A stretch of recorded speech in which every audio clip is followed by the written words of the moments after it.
we were wondering if Sean McVay could evolve the Rams offense. Right. Which I'll give you a lot of credit because last year, I mean, fresh off the Super Bowl, as the year was going on, you're like, I know we're all talking about Sean McVay being an offensive genius. There are some things that are broken with this offense right now and predictable with this offense. Right. And I don't think a whole lot of other people were saying that. So they come out against the Cowboys. They get a win. Yeah. They keep it simple. Yes. But it was effective. What was different about the Sean McVay offense in this game? Not a whole lot. Not a whole lot, if I was going to sit here and speak honestly to you. And I think there's some reasons behind that. Now, the one thing I'll say that I do think was different is did see more two tight ends on the field. Okay.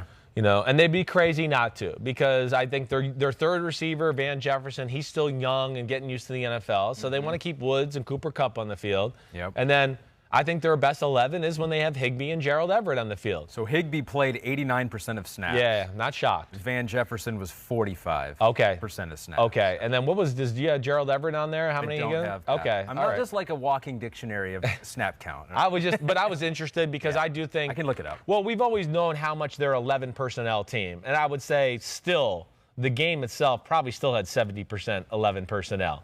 But the two tight end sets, there was enough there to where I think it's going to make teams think. A few more formations out of it because of the two tight ends. 33% for Everett. 33% for Everett? Okay. All right. And then they used him as the fullback. Like how the 49ers used Juszczyk as the fullback. They used Gerald Everett. So they'd get in some I formation type plays and do that. That was a little different. But they still did their bread and butter stuff off that. Now, it's week one. Teams tend to go to their bread and butter week one. Mm-hmm. It's no off season, things like that.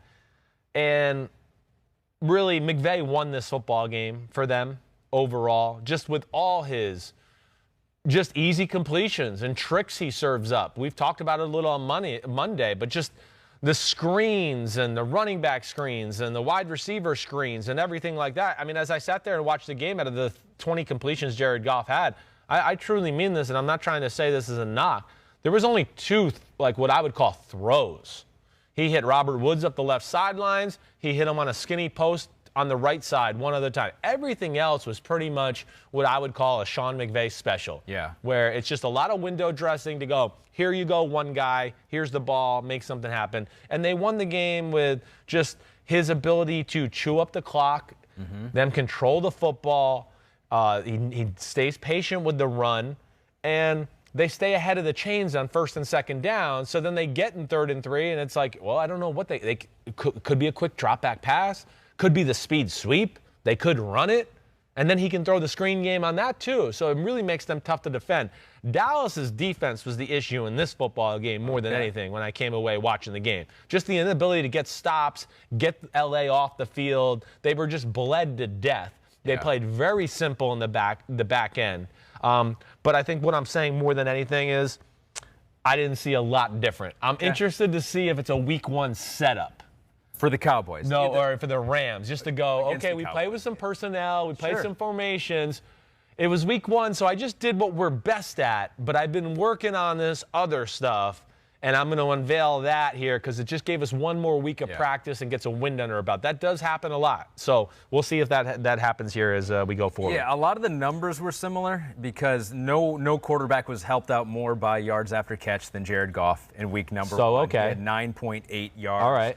And I'm not trying to be a jerk to Jared Goff. That's just the way they run their offense. Yeah. Okay. But they didn't throw a ton, 31 attempts. Yeah. Tied for 23rd in the league. This a year after they threw, 626 times, which is the most in the NFL. Right. So that was interesting. I mean, that was a little bit of a wrinkle, is that you could rely a little bit more on Malcolm Brown. I think it's why they drafted Cam Akers. Definitely. So that might be one difference, that they might try to rely a little bit more on the running game. I think so. I think he's going to be a little more steadfast than just sending the running back by committee. He's got a three-headed monster there, I think, this year.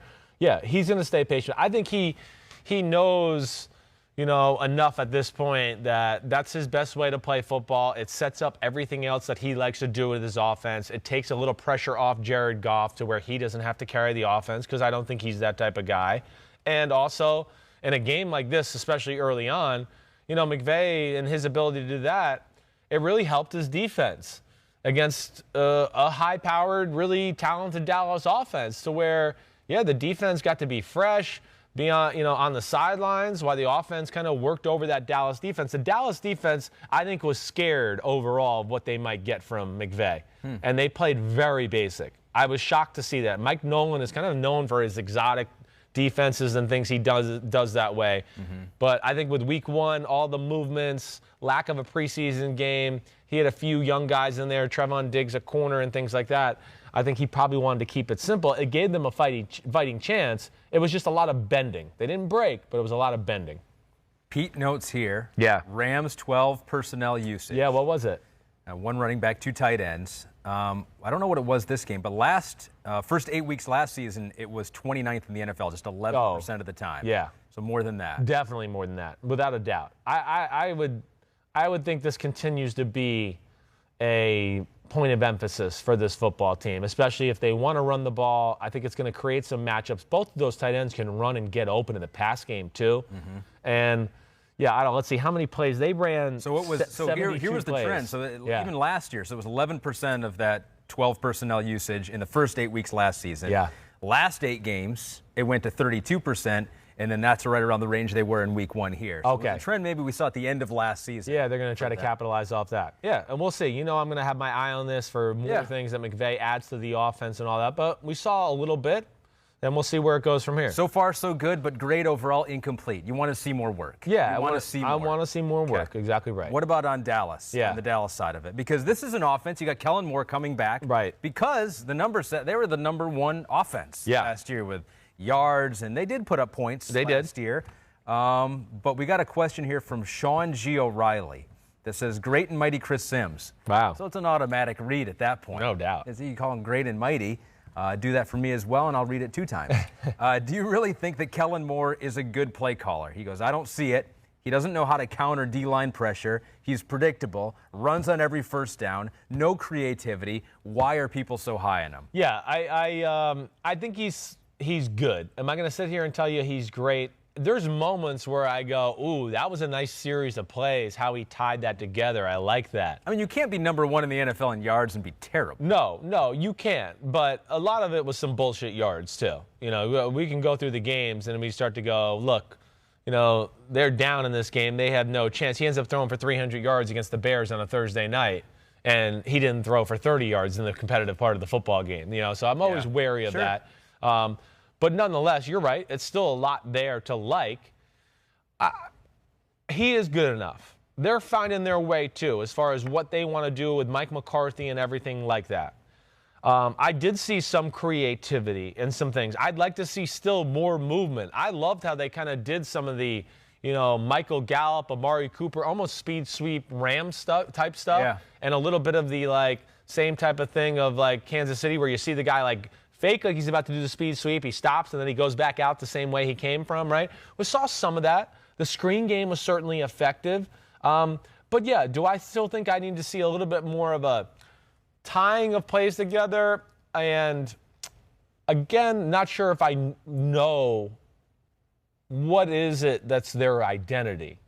Okay, we know McVay's identity. You can say what you want about the – it's going to be pace at the line of scrimmage, right? And they're going to run plays, and he's going to figure out how to kind of stress you there and find easy completions, right? That's their identity. He almost uses a de facto run game with the run game. Stresses that. We know what Shanahan's identity. We just talked about it. Running the football, creative ways to do that, play action over the middle, right?